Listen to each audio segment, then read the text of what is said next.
The Rick, the Mort, and the Ugly so far has been the best episode of Rick and Morty Season 8.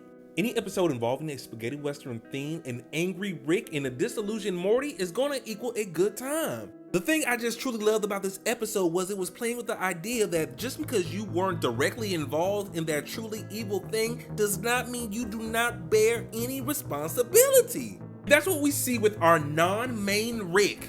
Being on a barren planet with a bunch of clone Mortys after the collapse of the Citadel. Shenanigans happen, other Ricks come kidnap the Mortys, all for a clone chubby version of Rick with a southern accent can use them to create some type of clone Super Morty. The Rick we follow for the episode reluctantly teams up with some Mortys and goes to shut down the whole operation, till we learn that when he was working on the Citadel, he was the one cloning the Mortys. Rick tries to stop him.